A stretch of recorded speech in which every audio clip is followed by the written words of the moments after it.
네, 수요예배에 나오신 여러분들 환영하고 축복합니다. 네, 어쩜 특성이 그렇게 소녀 같으신지 그래서 보면서 너무 기쁘고 주님께서 정말 기뻐하셨을 것 같습니다. 오늘 말씀은 이스라엘 왕정이 어떻게 시작되는지 그 배경에 대해서 말씀하고 계십니다.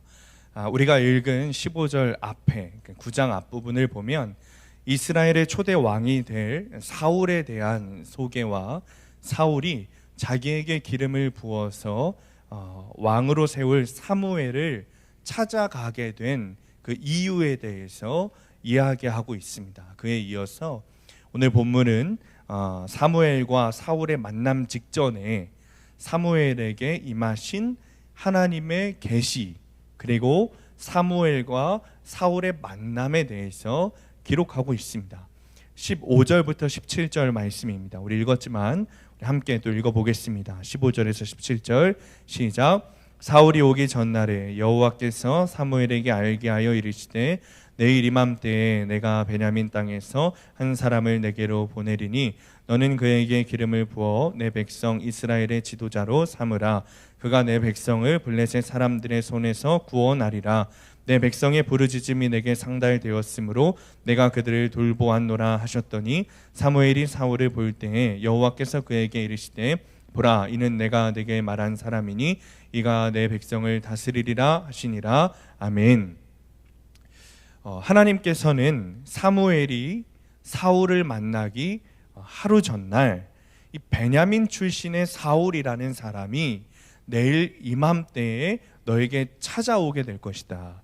그러니 그에게 기름을 부어서 이스라엘의 인도자, 왕으로 지도자로 삼으라, 이렇게 말씀을 하세요.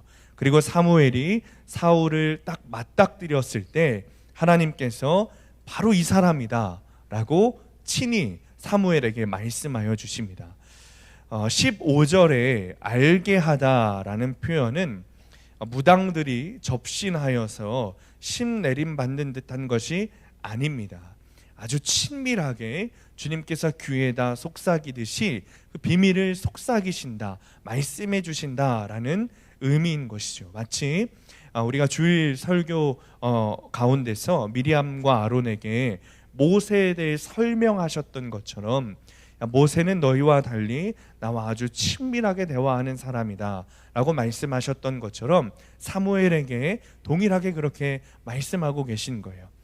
여러분, 바로 이것이 하나님께서 일하시는 방법입니다. 우리를 대하시는 모습이 바로 이런 모습이에요. 정말 친밀하고 따뜻하게, 그리고 배려 있게, 자상하게, 지혜롭게 말씀하시는 분이 하나님이십니다.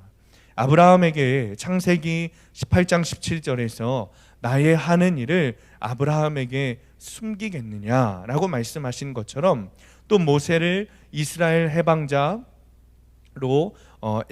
해방자로 애굽 바로에게 보내시면서 모세야, 바로는 너의 제안을 거절할 것이다, 반드시 거절할 것이다 라고 아주 친절하고 친밀하게 가르쳐 주신 것처럼 사무엘에게도 똑같이 속삭이듯이 그 비밀을 말씀하고 계신 것이죠. 그러니 우리는 하나님 앞에 묻고 또 물어야 하는 것입니다. 여러분, 사무엘이라고 하나님께서 말씀해 주시지 않는데 모든 것을 알 수 있겠습니까?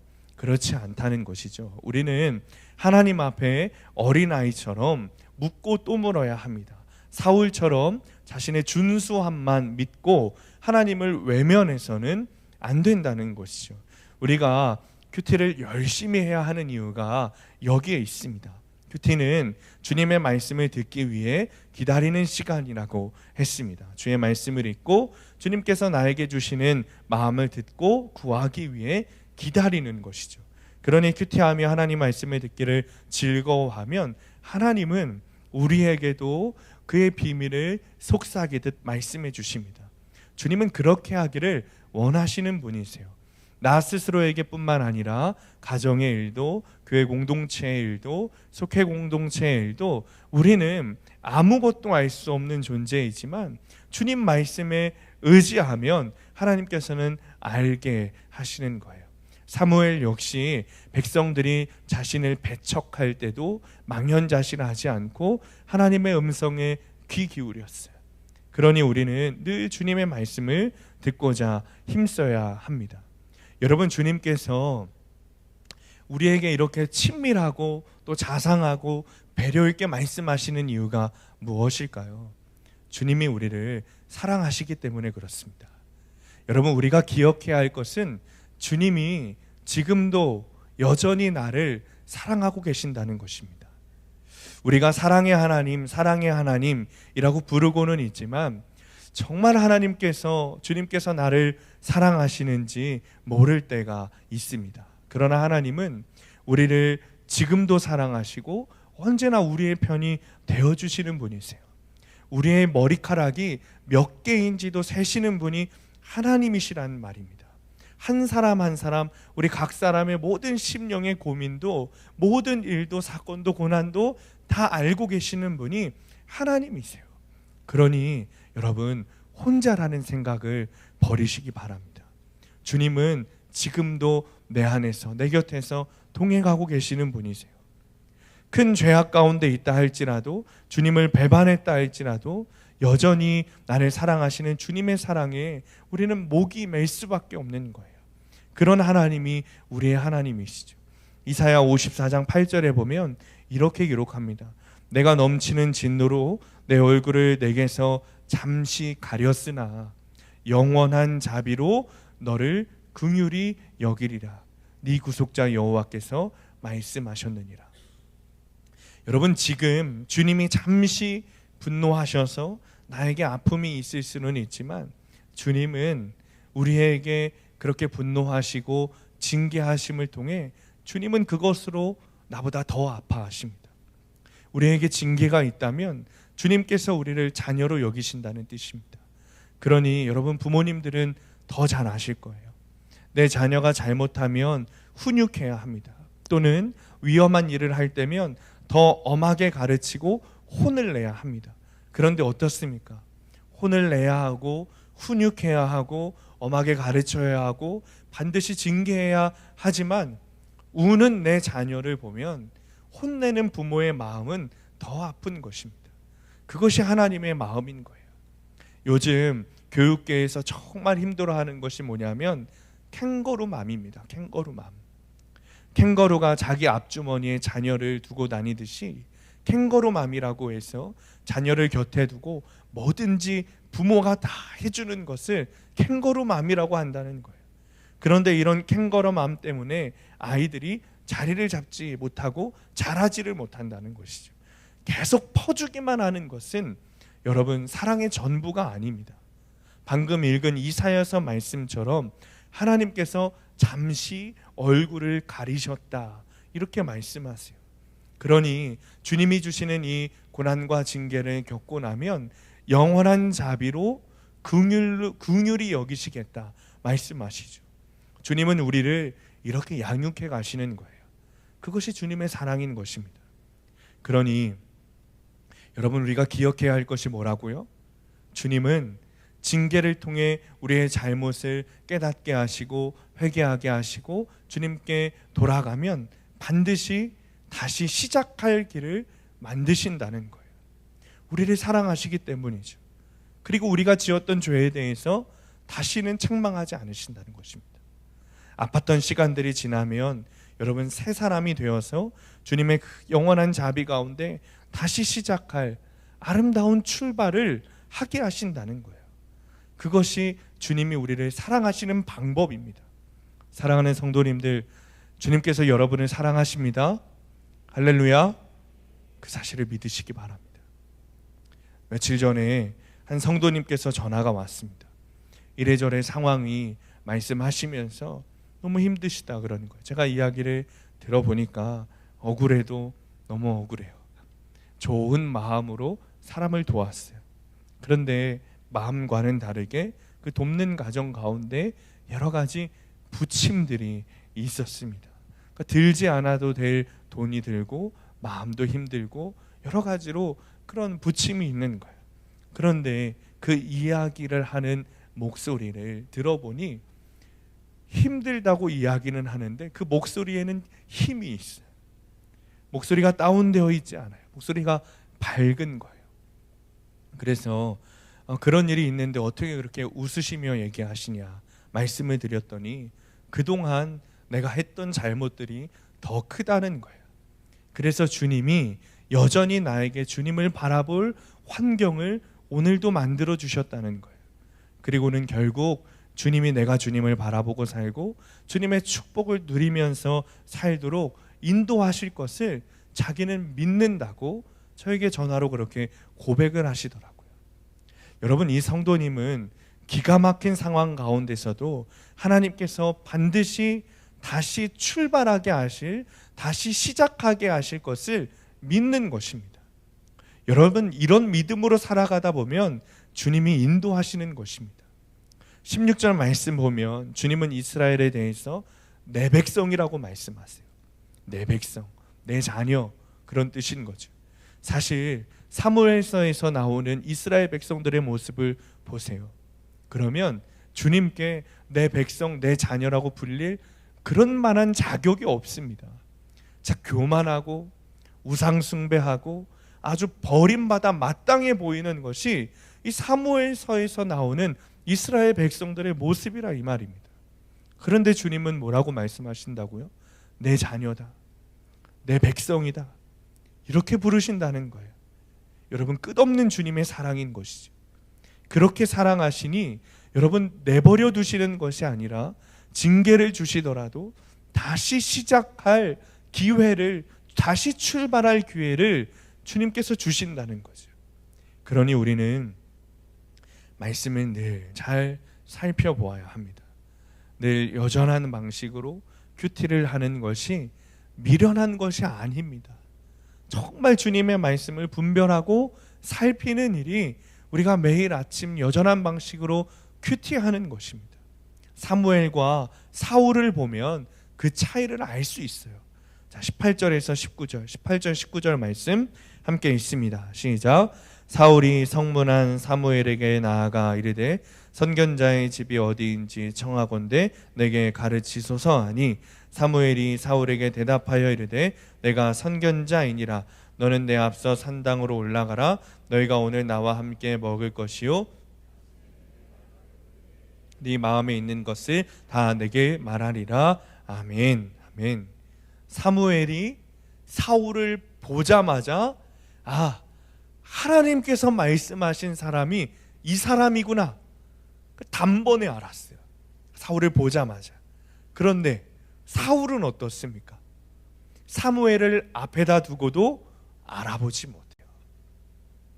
그러니까 얼마나 이 두 사람이 하나님과 친밀한 관계를 맺었는지 알 수 있는 거죠. 그러니까 사무엘은 늘 말씀을 통해서 하나님과 계속해서 깊고 친밀한 관계를 맺었기 때문에 이 사람이 어젯밤 나에게 말씀하신 내가 기름 부을 그 사람이구나 라는 것은 사무엘이 사울을 보자마자 단번에 캐치하는 거예요. 그런데 사울과 하나님은 그렇게 친밀한 관계가 되지 못했어요. 그러니 사울이 분별하지 못하는 거예요. 여러분, 이렇게 결정적일 때 얼마나 결정적인 순간입니까? 지금 사울에게 엄청난 순간이에요. 하나님의 사람 사무엘에게 있어서 자신이 이스라엘의 왕이 될 그 표시로 기름 부음 받는 아주 결정적인 순간이죠. 그런데도 불구하고 사울은 분별하지 못하는 거예요. 너무나도 안타깝죠. 여러분 가운데, 여러분 삶 가운데 나도 모르는 이 결정적인 상황, 하나님께서 나에게 허락하신 그 결정적인 상황 가운데 우리가 알아보지 못한다면, 사무엘을 알아보지 못하고 예수님을 알아보지 못하고 주님의 뜻이 무엇인지 알아보지 못한다면 얼마나 안타깝겠어요. 하나님은 또 얼마나 안타까워하시겠어요. 그러니 매사를 말씀으로 분별해야 되는 거예요. 그래야 아름다운 출발을 할 수 있는 것이죠. 그것이 하나님께서 우리에게 주시는 사랑인 것입니다. 사울은 하나님과 친밀한 관계를 맺지 못하는 여러 가지 이유들이 있었어요. 그래서 아름다운 출발을 하지 못하게 막는 그런 것들이 있었죠. 첫 번째는 잃어버린 암나귀였습니다. 지금 사울이 잃어버린 그 암나기에 너무 매여 있어요. 20절 말씀 함께 읽습니다. 시작. 사흘 전에 일은 네 암나기를 염려하지 말라 찾았느니라. 온 이스라엘이 사모하는 자가 누구냐? 너와 네 아버지의 온 집이 아니냐 하는지라. 아멘. 사흘 전에 일은 암나기를 여지껏 걱정하고 있는 거예요. 사람이 사람을 세울 때 그 사람의 관심사를 알지 못하면 마음을 열 수 없죠. 사무엘은 사울의 관심사를 알았어요. 이 사울이 사흘 전 잃어버린 그 암나기에 관심을 가지고 있구나. 사울은 온통 그 잃어버린 암나기 생각뿐이었던 거예요. 길을 걸어도 암나기, 개를 만나도 암나기, 소를 만나도 암나기, 사람을 만나도 암나기, 그냥 그 암나기에서 벗어나지를 못하는 거예요. 사무엘은 이런 관심, 이런 사울의 관심을 알았기 때문에 암나기를 찾았어. 그리고 넌지시 사울의 앞날에 대해서 이야기하는 거예요. 이스라엘의 보배다. 너는 이스라엘의 보배야. 너는 하나님이 이스라엘을 맡기실 사람이다. 그러니 암나기 좀 그만 찾아다녀라. 암나기를 해결되지 않으면 이 사울이 진도를 못 나가는 거예요. 아름다운 출발을 할 수 없는 거죠. 그래서 사무엘이 사울을 만나자마자 네가 걱정하는 그 암나기 찾았다 말하는 거예요. 여러분, 너무 연약한 사람은 혼자서는 문제를 잘 해결하지 못합니다. 여러분, 사울이 얼마나 연약해요. 사실 외적으로 보면 육척 장신의 얼굴도 준수하게 생겼어요. 외모와 성품도 훌륭했어요. 그런 외적으로 그런 외모를 가지고 준수해 보여도 암나기 한 마리조차 제대로 찾지 못하는 거예요. 그 고난에서 벗어나지 못하니까 시작을 못해요. 그러니까 내가 말씀 앞에 서지 못하고 하나님 앞에 서지 못하면 아무리 키가 크고 잘생겨도 연약한 겁니다. 그러니 영이 건강했던 사무엘이 그 암나기를 대신 찾아준 것이죠. 그런데 사실 결과적으로 본다면 하나님께서 사울을 이스라엘 왕으로 세우시는 데 있어서 반드시 사용하신 것이 뭐냐면, 반드시 있어야만 했던 일이 뭐냐면 암나기 한 마리가 없어진 사건인 것이죠. 그러니까 그 사건을 통해서 사울이 사무엘을 만나게 되고 사울이 왕이 된 거예요. 여러분, 정말 작은 일 하나가 사울이 왕이 될 수 있게 하는 동기가 되었습니다. 이렇게 우리의 하찮은 고난도 우리 집안에 예수 그리스도를 왕으로 세우는 과정이 될 수 있다는 것이죠. 그러니 여러분들이 겪는 고난은 무엇을 세울 수 있겠어요? 엄청난 것을 세울 수 있는 거예요. 어제 미국에서 목회하는 한 선배 목사님의 전화를 받았습니다. 한인교회와 미국교회 두 개 교회를 담임하는 선배 목사님이세요. 그런데 이제 목회를 하시면서 작년부터 우울증과 공황장애에 힘들어하고 계시다고 저에게 전화가 오신 거예요. 그래서 저와 똑같은 어려움을 겪고 계시길래 어떻게 제가 살아났는지, 어떻게 교회에 이 사실을 고백했는지, 그래서 저의 고난이 어떻게 사용되었고 교회가 이 고난을 통해 어떻게 세워졌는지 말씀을 드렸습니다. 그리고 이렇게 말씀드렸어요. 목사님의 고난이 말씀으로 잘 해석되는 순간 목사님의 영혼과 목사님의 가정과 목사님의 교회가, 목사님이 담임하고 계신 교회가 다시 세워지기 시작할 겁니다. 그 이야기를 들으시고 큰 위로를 받으셨다 그래요. 그러나 중요한 것은 위로도 위로지만, 제가 선배 목사님이라 이 이야기까지는 못 드렸어요.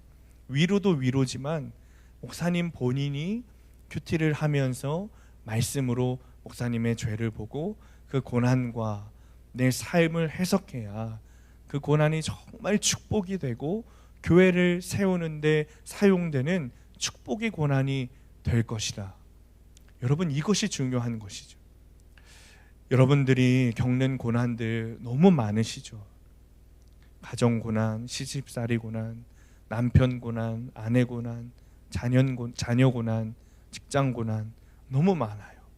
아마도 여러분들이 겪는 고난은 제가 겪은 그 고난보다 더 큰 고난을 겪고 계실 것 같아요. 그러니 여러분들이 겪고 있는 이 고난을 통해서 주님은 무엇을 세우시겠어요? 여러분들이 겪는 고난을 통해 더 큰 무언가를 세우실 계획을 주님은 가지고 계십니다. 제가 속회를 돌아다니면서 예배를 드리고 삶을 나누다 보니까 오해하지 말고 들으세요. 잘 되는 속회와 잘 안 되는 속회의 차이점을 제가 알았어요. 잘 되는 속회는 망한 분들이 많더라고요. 잘 안 되는 속회는 망한 분들이 없어요. 그러니까 더 정확히 이야기하자면 잘 되는 속회는 내가 망했던 일, 내가 고난당했던 일, 내가 지었던 죄, 내가 영적으로 망했던 일을 말씀으로 해석해서 하나님께 고백하듯이 속회 공동체에 자세히 고백하고 있더라고요. 그리고 속회원들과 함께 말씀으로 어떻게 살아가야 할지, 잘 사는 게 목적이 아니라 하나님의 방법대로 사는 것이 무엇인지 나누고 있더라고요. 그러면 잘 안 되는 형식적으로 드리는 속회에 있는 분들은 그럼 뭐 세상적으로 잘난 거냐, 안 망했냐, 어려움이 없냐, 고난이 없냐, 그런 이야기를 할 게 없냐, 아니라는 거예요. 가보니까 그 속에도 어려움이 있고 힘들고 고난이 있어요. 그런데 성도님 고난이 없으세요? 어려움이 없으세요? 지은 죄가 없으세요? 그러면 자세히 무언가 나누는 것이 아니라 왜 고난이 없겠어요? 다 있죠. 그러고 끝이라는 거예요. 그러니까 더 이상 할 말이 없거나 더 이상 이야기하기가 싫거나 아니면 내 죄를 보지 못하거나 말씀으로 내 죄와 고난을 이길 수 있다는 믿음이 없는 거죠. 그런데 이런 이야기들을 하지 못하면 저는 교회 공동체가 아니라고 생각해요. 그런 이야기를 하지 못하면 속회 공동체가 아니라고 생각해요. 주일에도 말씀드렸지만 감리교 속회의 원형인 웨슬리 목사님의 이 홀리클럽에서는 우리가 하고 있는 것보다 더 심도 있고 더 깊고 더 자세히 자신의 죄를 고백하고 자신의 삶을 나누고 자신의 고난과 수치를 나누었어요. 말하지 못하는 분들을 책망하는 것이 절대 아닙니다. 여러분 오해하시면 안 돼요. 오히려 여러분 말씀으로 내 삶을 해석하고 고난을 해석한 성도들이 그분들을 위해서 여전히 죄를 보지 못하고 여전히 삶을 해석하지 못하고 여전히 고백하지 못하는 분들을 위해서 우리가 더 깊이 말씀을 묵상하고 더 적용하고 더 그 교우들을 사랑해야 하는 겁니다. 먼저 믿은 믿음의 맞이들이 더 어렵고 더 힘든 일을 감당해야 된다고 했어요. 저부터 그래야겠죠. 저부터 더 저의 죄를 고백하고 더 배려하고 더 사랑하고 저의 수치와 저의 고난을 나누어야겠죠. 여러분 교회는 나의 아픔, 병들고 원통하고 환난 당했던 그리고 당하고 있는 현재 진행형인 일들, 나의 고난, 나의 수치를 함께 공유하고 자연스럽게 공유하고 함께 말씀으로 해석해 나가는 공동체가 교회인 거예요. 주님께서는 그런 교회 공동체를 만들고 싶어 하셨고 또 우리 교회를 그렇게 이루어 가고 계시고 그렇게 세워가고 계십니다. 두 번째, 사울이 아름다운 출발을 하지 못하게 했던 그 발목을 잡았던 것은 사울의 열등감이었습니다. 자, 21절 말씀 함께 읽습니다. 시작. 사울이 대답하여 이르되 나는 이스라엘 지파의 가장 작은 지파 베냐민 사람이 아니니이까 또 나의 가족은 베냐민 지파 모든 가족 중에 가장 미약하지 아니하니이까 당신이 어찌하여 내게 이같이 말씀하시나이까 하니 아멘. 여러분 베냐민 지파는 끔찍한 지파예요. 이스라엘 지파, 이스라엘 모든 지파와 연합했던 그 지파들과 싸웠던 지파죠. 사울은 자신이 베냐민 지파라는 것 때문에 열등감이 있었어요. 사람들이 손가락질하는 것 같은 자격지심도 사울에게 있었어요. 인물은 준수했습니다. 그런데 혈통은 미약했어요. 명예는 미약했어요. 그러나 저는 하나님께서 사울을 왕으로 세우신 이유가 여기에 있다고 생각합니다. 베냐민 지파이기 때문에, 작고 작은 지파이기 때문에 사용하시는 거예요. 하나님은 낮은 자를 들어 쓰시기를 기뻐하시는 분이시기 때문이죠. 우리도 나에 대한 고정관념부터 버려야 됩니다. 내 주제에 하는 생각도 버려야 합니다. 우리는 생각지 못했던 사람이 왕으로 세워져도 그를 인정해야 되는 거예요. 여러분, 그 사람이 속장으로 세워진 이유가 있어요. 그 사람이 선교의 회장으로 세워진 이유가 있어요. 저처럼 별 볼 일 없는 사람이 목사로 세워진 이유가 있는 겁니다. 22절 24절 말씀 함께 읽습니다. 시작. 사무엘이 사울과 그의 사환을 인도하여 객실로 들어가서 청한 자 중 상석에 앉게 하였는데 객은 30명 가량이었더라. 사무엘이 요리인에게 이르되 내가 네게 주며 네게 두라고 말한 그 부분을 가져오라. 요리인이 넓적다리와 그것에 붙은 것을 가져다가 사울 앞에 놓는지라. 사무엘이 이르되 보라, 이는 두었던 것이니 네 앞에 놓고 먹으라. 내가 백성을 청할 때부터 너를 위하여 이것을 두고 이때를 기다리게 하였느니라. 그날에 사울이 사무엘과 함께 먹으니라. 아멘. 자, 이 사무엘은 사울을 산당으로 초청해서 두 가지 일을 했어요. 첫 번째는 그를 상석에 앉혔고, 두 번째는 자신의 분기신 제사장의 음식을 사울에게 넘긴 거예요. 자신이 먹어야 하는 그 대제사장의 분깃을 사울에게 넘긴 것이죠. 그러니까 제사장적 권위를 주님의 말씀을 듣자마자 사울에게 넘긴 거예요. 내 구원의 권세를, 내 백성을 구원할 그 뜻을, 권세를 사울에게 넘긴다는 거예요. 그것을 백성에게 보여준 것이죠. 사무엘은 즉각적으로 사울을 왕으로 섬겼어요. 말로만 한 것이 아니라 몸으로 실천했어요. 당신은 왕이 될 사람이므로 이런 과정이 필요하고 이런 대접이 필요하다, 이런 대접을 받아야 한다 표현한 것이죠. 모든 것을 말씀대로 순종하는 사무엘이야말로 정령 아름다운 출발입니다. 여러분, 사무엘처럼 기득권을 내려놓고 하나님이 그만두라 하시면 쿨하게 그만둘 수 있어야 하는데, 그러지 못하는 사람들이 얼마나 많이 있습니까?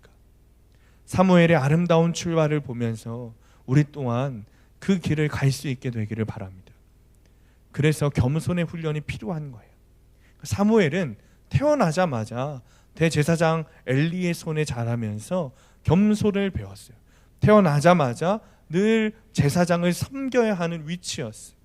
그러니 사무엘이 대선지자가 되었어도 하나님의 말씀에 겸손히 사울에게 모든 것을 넘겨줄 수 있었던 거예요. 이 겸손함이 아름다운 출발을 할 수 있게 하는, 잘하게 하는 비결이 되었어요. 자, 10장 1절 말씀 함께 읽습니다. 시작. 이에 사무엘이 기름병을 가져다가 사울의 머리에 붓고 입맞추며 이르되 여호와께서 내게 기름을 부으사 그의 기업의 지도자로 삼지 아니하셨느냐. 그러니까 전적인 하나님의 주권으로 사울에게 기름을 붓고 백성의 지도자로 세우시고 모두가 아름다운 출발을 하게 됩니다. 주님은 한순간도 우리 곁을 떠나시는 법이 없으세요. 우리를 포기하지 않으세요.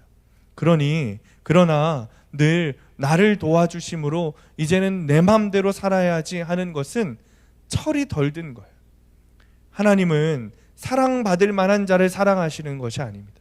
너는 나의 사랑을 받을 만한 어떤 일을 했고 어떤 자격이 있고 어떤 공로가 있다, 그러니 내가 너를 사랑해 주겠다, 이렇게 말씀하시는 분이 아닙니다. 자격과 공로가 하나도 없는 이스라엘을 사랑하셨어요. 그 사랑이 하나님 아버지의 사랑인 거예요.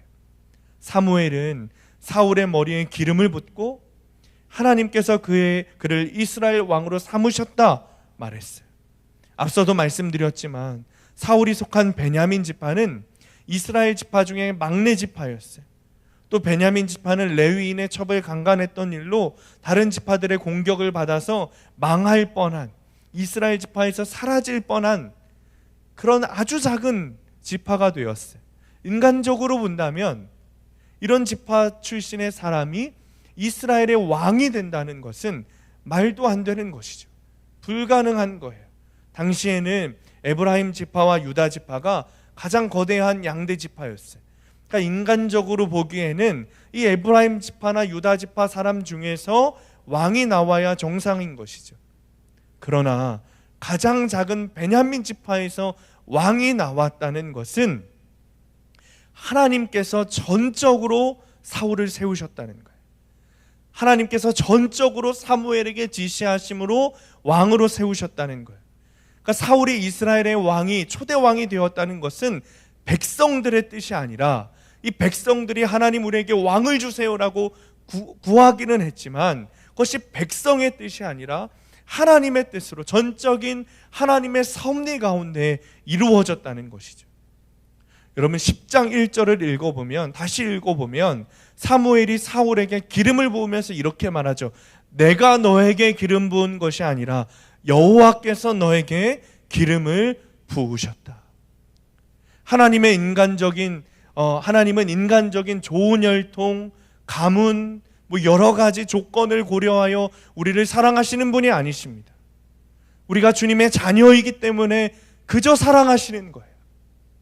양자의 영을 통해 여러분, 우리가 주님의 자녀가 되었다는 것은 정말 중요한 사실이고 우리가 믿어야 하는 진리입니다. 우리가 주님을 믿으면서도 내가 주님의 자녀, 하나님의 거룩한 자녀라는 사실을 믿지 못하는 분들이 있어요. 말로는 고백하지만 믿지 못하는 분들이 있어요. 그래서 여전히 기도할 때 하나님을 아버지라 부르지 못하는 분들도 있습니다. 그러니 늘 신앙생활을 잘하려고 하고 인정받으려고 하고 남들보다 더 높아지려고 신앙생활하죠. 신앙생활은 그렇게 하는 것이 아니에요. 여러분, 신앙생활은 주님께서 나를 사랑하시니 그냥 그저 나도 주님을 사랑하겠다는 마음으로 하는 것이 신앙생활인 거예요. 물론 주님이 나를 사랑하시니 내가 아무렇게나 해도 되겠지, 이런 뜻이 아니라는 것은 여러분들도 다 아실 거예요. 그러니까 우리에게 신앙생활하면서 가장 중요한 것은 여러분, 어디 가서 일하고 봉사하고 그것이 아니라 하나님을 사랑하는 것입니다. 할렐루야. 여러분, 신앙생활을 한다는 것은, 신앙생활을 한다는 것 자체가 그 본질이 하나님을 사랑하는 것에 있는 겁니다. 그래야 가능한 것이 신앙생활이에요. 주님도 자격 없는 우리를 이렇게까지 인도하시고 이끄시고 때로는 책망하시고 내버려 두지 않으시는 이유도 주님이 나를 사랑하시기 때문에 그렇습니다. 디모데후서 1장 9절 말씀 보면 이렇게 말해요. 하나님이 우리를 구원하사 거룩하신 소명으로 부르심은 우리의 행위대로 하심이 아니요 오직 자기의 뜻과 하나님의 뜻과 영원 전부터 그리스도 예수 안에서 우리에게 주신 은혜대로 하심이라. 여러분, 이것이 정말 믿어져야 돼요. 사도 바울 역시 자기가 예수님을 만나기 전에 기독교를 핍박한 일로 나는 회방자요, 핍박자요, 포행자라고 고백했어요. 자기를 죄인 중에 괴수라고 고백했고 만삭되지 못하여 난 자라고 고백했고 사도라 칭함을 받게 감당하지 못하는 자라고 고백했어요. 그런 사도 바울이 끝까지 주님의 교회를 섬기고 사도 직분을 감당하고 내팽개치지 않고 달아나지 않고 감당했던 이유는 주님께서 그럼에도 불구하고, 내가 죄인 중에 괴수임에도 불구하고 나를 불러주신 그 은혜, 그 사랑을 알기 때문에 그 사랑을 헛되이 여기지 않도록 다른 사도보다 더 많이 수고했노라, 이렇게 고백했다는 거예요. 그것이 하나님의 은혜이고 그것이 하나님의 사랑이라는 것이죠. 그러니 사울이 왕으로 아름다운 출발을 하기 위해서는 이 열등감을 이겨야 했습니다. 열등감을 이긴다라는 것은 뭔가 나의 어떤 행동으로 자존감을 채우는 것이 아니라 열등감을 이기는 최고의 방법은 하나님께서 나를 사랑하신다는 것을 알고 믿는 것입니다. 나의 어떤 조건, 나의 어떤 공로를 보지 않으시고 나를 사랑하시는 하나님, 그 하나님이 나의 아버지이신 것이 믿어진다면 열등감은 사라지게 되어 있어요. 사람들은 그것들로 평가할지 몰라도, 사람들은 그것들로 나를 손가락질할지 몰라도 주님은 그것으로 나를 평가하시는 분이 아니시기 때문이죠. 그저 사랑하는 분이시기 때문이죠. 자, 말씀을 마칩니다. 오늘 말씀을 묵상하고 준비하면서 우리가 며칠 전 함께 나누었던 주일 말씀과 결이 비슷하다고 생각했어요. 회개의 기회를 주시는 이유도 주님의 사랑이고, 다시 출발할, 정말 새롭게 출발할 기회를 주시는 것도 주님의 사랑이기 때문이죠. 하나님께서는 사기치고 거짓말하고 도망간 그 야곱을 끝까지 인도하시고 복을 주셨어요. 야곱을 사랑하셨기 때문이죠. 모든 것이 무너져 힘들고 흑암 중에 행하고 빛이 없는 자라고 할지라도 하나님은 그런 우리를 여전히 사랑하고 계세요. 그러니 우리가 해야 할 것은 나의 사랑하는 아버지, 그분을 의지하고 주님께서 나를 사랑하시는 것처럼 나도 사랑하는 것이죠. 아름다운 출발은 자격이 있는 사람만 할 수 있는 것이 아닙니다. 여러분, 넘어져도 하나님의 백성인 거예요. 여러분, 우리가 흔들리고 고난 가운데 있고 또 넘어져도 주님은 그래도 우리를 당신의 아들이라고, 당신의 딸이라고 부르세요. 넘어져도 주님은 다시 우리에게 기회를 주시고 우리는 그 기회를 붙잡기만 하면 되는 거예요. 여러분, 자꾸 개가 토한 것에 눈을 돌려서는 안 돼요. 회개하고 다시 죄를 반복하는 것은 개가 자기가 토한 것을 다시 먹는 것이라고 했어요. 그러니 말씀 공동체 안에서 안전한 공동체 안에 거하며 누군가 나를 위해 기도하고 있고, 누군가 나를 위해 함께 예배하고 눈물 흘리고 있다는 것을 알고 믿고 의지해야 돼요. 그리고 주님이 뻗으시는 그 손을 다시 붙잡으면 돼요. 이제는 어둠의 세력을 결박하고 하나님의 사랑을 의지하시기 바랍니다. 주님은 지금도 우리를 사랑하십니다. 넘어진 우리에게 다시 일어설 손을 뻗어 잡게 하십니다. 그 하나님을 믿으며 나아가시기를 간절히 축원합니다. 사울이 오기 전날에 여호와께서 사무엘에게 알게 하여 이르시되, 주님, 위대한 선지자 모세도 위대한 선지자 사무엘도 어린아이처럼 묻고 또 물었는데, 우리는 직장을 결정할 때도 자녀의 진로를 결정할 때도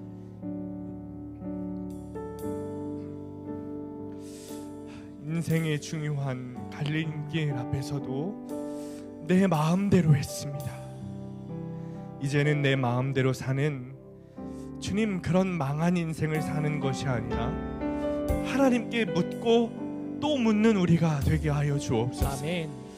하나님의 말씀이 내 영과 귀에 들리게 하셔서 새로운 출발을 하게 하시는 주님을 바라보고 무슨 일을 하든 어린아이처럼 나의 사랑하는 아버지께 묻게 하여 주옵소서. 아멘. 지금도 나에게 말씀하기를 원하시고, 지금도 나에게 말씀하고 계신 그 주님께 묻기를 원합니다. 아멘. 주님은 여전히 나를 사랑하셔서 나에게 가르쳐 주시기 원하시고 나에게 나를 인도하여 주시기를 원하시는데, 우리는 완악한 마음으로 여전히 내 생각대로 내 뜻대로 행하려고 하는 아버지, 우리의 이 마음을 용서하여 주시고, 아멘. 이제는 나를 사랑하시는 주님의 마음을 붙들고 주의 손을 붙들고 나에게서 나에게 말씀하시는 주님을 붙들고 나의 길을 가르쳐 주시는 주님을 붙들고 주님께 인도함 받는 인생이 되게 하여 주옵소서. 아멘. 이 시간에 주님 이름 부르시고 함께 기도하겠습니다. 주여, 아버지 우리를 사랑하셔서 여전히 나를 인도하기를 원하시고 여전히 나에게 가르쳐 주시기를 원하시고 여전히 나를 이끄시기를 원하시는 하나님 여전히 주님께 묻지 않고 여전히 내 마음대로 여전히 내 뜻대로 살려고 하는 아버지, 나는 아버지 용서하여 주옵소서. 하나님 아버지, 그 사랑은 아버지 하나님 우리가 붙들기를 원합니다. 아버지, 이제는 내 뜻대로 사는 그 망한 인생을 그치게 되기 원합니다. 아버지, 이제는 내 마음대로 사는 그런 망한 인생을 그치게 되기를 원합니다. 아버지, 이제는 주님께 묻고 또 묻는 인생이 되기를 원합니다. 아버지, 이제는 어린아이처럼 주님께 또 묻고 묻는 인생이 되기를 원합니다. 하나님 말씀이 내 영과 귀에 들리게 되기를 원합니다. 성령님 아버지, 내 안에 오셔서 내 안에 계신 성령님 나와 동행하여 주시고 신이 하나님께서 하시는 그 말씀을 영과 귀에 들리게 하셔서 주님을 인도하시는 나라 살아가는 아버지 주의 자녀들이 되게 하여 주옵소서. 하나님 정말 주님의 인도하심을 받게 되기를 원합니다. 정말 주님의 뜻을 따라 살아가는 주님의 자녀가 되기를 원합니다. 하나님 아버지가 내 아버지이신 것입니다. 아버지이신 주님을 따라가기 살아가게 되기를 원합니다. 아버지이신 주님의 말씀을 들으며 살아가게 되기를 원합니다. 하나님이신 아버지 내 완악한 마음을 용서하여 주옵소서. 아버지, 이제는 그만 그치게 하여 주옵소서. 아버지, 이제는 내 마음대로 사는 인생을 그만 그치게 하여 주옵소서. 내 마음대로 사는 인생을 이제는 그만 그치게 하여 주옵소서. 아버지, 여전히 내 뜻대로 살기 원하고 여전히 내 마음대로 살기 원하는 이 마음을 고쳐주옵소서. 아버지 이것을 내려놓게 주옵소서. 아버지, 이것을 내려놓게 아버지, 나의 죄를 용서하여 주옵소서. 주님 아버지, 주의 말씀대로 살아가게 되길 원합니다. 주님께 순종하는 삶을 살아가게 되기를 원합니다. 여전히 나를 사랑하셔서 나를 인도하시기를 원하시는 주님을 따라가기를 원합니다.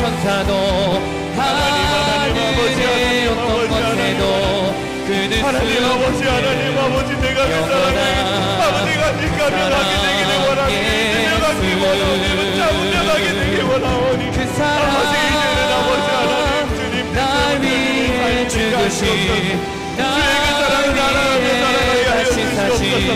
믿으며 살아가게 하여 주옵소서. 주여 아버지, 앞길 가운데 아버지 내 마음대로 했던 아버지 모든 죄들을 용서하여 주시고 주님께서 이끄시기 원하시는 그 사랑의 그 손을 붙잡으며 살아갈 수 있도록 하나님 도와주시고 인도하여 주옵소서.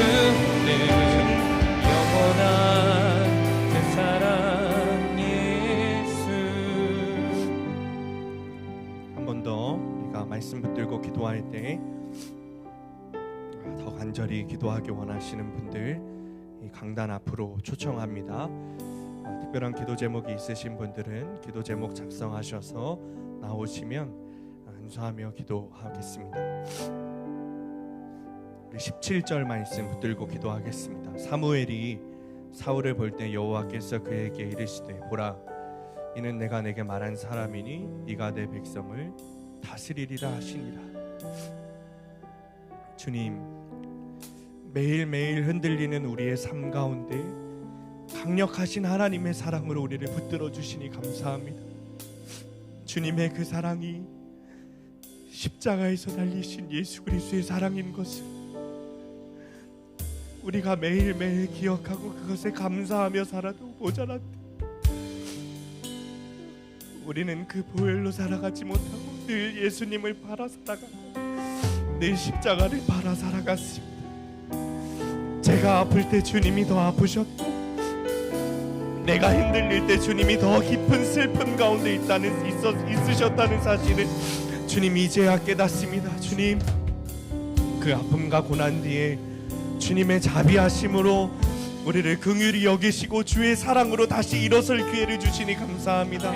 주님, 이제는 우리가 주님이 나를 사랑하신 것처럼 주님을 사랑하게 되기를 원합니다. 아멘. 주님의 사랑으로 만족하게 되기 원합니다. 아멘. 주님의 사랑으로 충분하게 되기를 원합니다. 아멘. 끝까지 사랑하시는 주님을 바라보게 되기를 원합니다. 아멘. 나를 여전히 사랑하시는 그 주님으로 만족하는 우리가 되게 하여 주옵소서. 아멘. 이 시간에 주님의 이름 부르시고 함께 기도하겠습니다. 주여, 아버지 하나님, 아버지 하나님, 그 십자가 사랑이 우리 가운데 하나님 부어주심을 아버지 하나님 우리가 기억하고 살지 못했습니다.